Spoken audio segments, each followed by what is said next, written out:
Meus amigos, bem-vindos. Nós falamos num primeiro momento sobre a existência de Deus. Falamos sobre as 5 vias, sobre as provas morais, fizemos uma conclusão sobre estas provas. E agora passamos para um segundo momento, onde vamos falar sobre a natureza de Deus, sobre os atributos divinos em geral, começando por uma noção dos atributos divinos e, como sempre, damos início com uma definição. Os atributos divinos não são mais do que as perfeições de Deus, como a razão as pode conhecer. As diversas provas da existência de Deus nos conduziram uma a algum aspecto particular de Deus. Primeiro, motor imóvel, existente por si, soberana perfeição, e por aí vai. Conhecemos então, de uma certa maneira, não apenas a existência de Deus, mas ainda a sua natureza.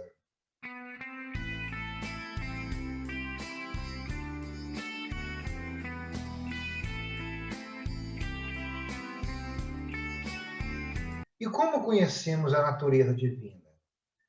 Nós não podemos, apenas pelas forças da razão, conhecer a natureza divina no que a constitui propriamente. Nós só a conhecemos por seus efeitos. Os efeitos trazem sempre alguma semelhança com a causa.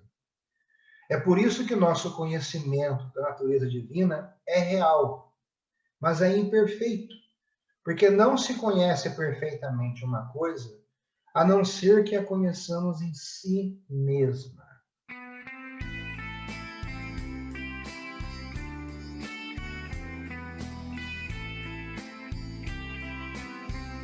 Podemos conhecer a natureza divina.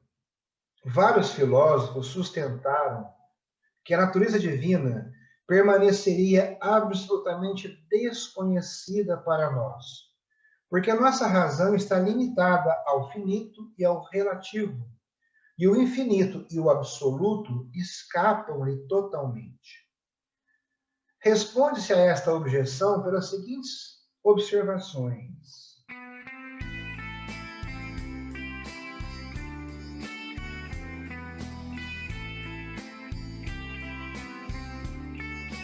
Primeiro, Deus é incompreensível, porque de qualquer maneira que o consideremos, ele é o ser infinito. Nossa inteligência, essencialmente limitada, não pode compreender, quer dizer, abraçar, abarcar o infinito, assim como não podemos, com os braços, abarcar uma montanha. Por todos os lados, Deus ultrapassa infinitamente nossa inteligência. E tudo o que podemos conhecer e dizer a seu respeito não é mais do que um esboço em relação ao que ele é.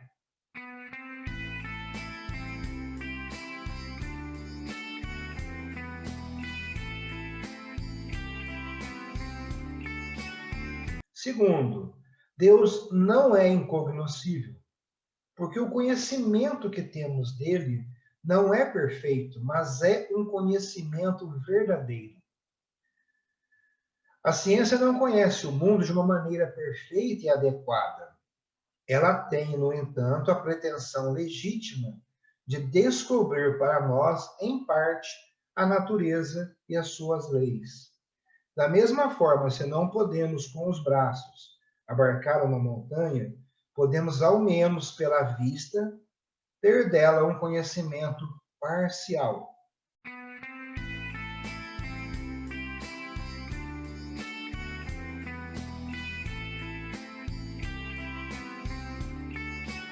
Terceiro, sabemos que nosso conhecimento de Deus é imperfeito, e isto nos preserva de certos erros. Não concebemos a natureza divina pelo modelo da nossa. Não tomamos Deus à nossa semelhança. Deus, dizemos nós, deve ter todas as perfeições que se encontram nos efeitos de seu poder, porque não pode existir menos na causa do que nos efeitos.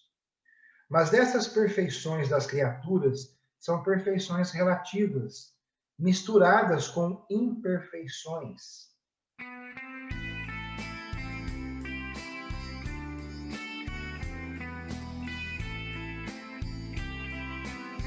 Devemos, então, atribuindo-as a Deus, negar tudo o que as limita, que é a via de eliminação, e elevá-las ao infinito, que é o que chamamos de via de eminência.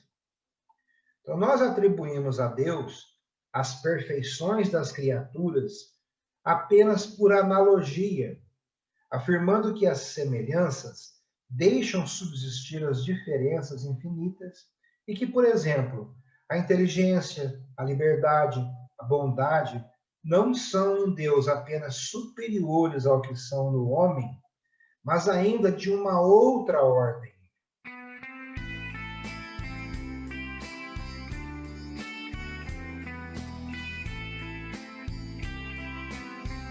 Quarto, os atributos divinos não introduzem em Deus nenhuma composição. É nossa maneira discursiva de pensar que nos faz conceber estes atributos como distintos entre si. Mas corrigimos o que há de inexato nesta concepção, dizendo que os atributos divinos não são, na realidade, senão os diferentes aspectos da essência perfeitamente simples de Deus.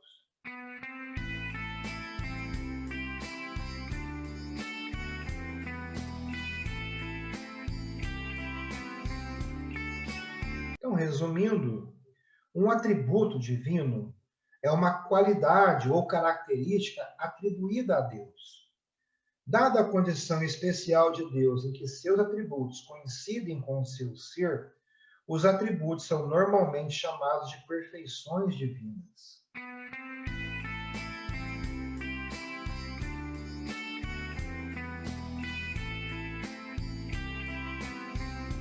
E, a princípio, vamos falar sobre alguns atributos de Deus, que são normalmente citados.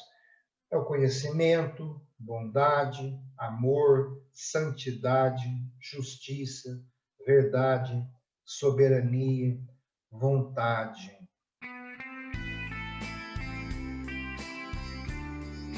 E aí surge uma pergunta interessante: quais são os atributos do homem?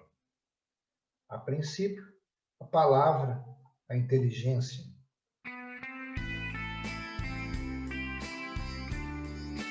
Então, para vocês pensarem, nós buscamos, mas existe um movimento perfeito?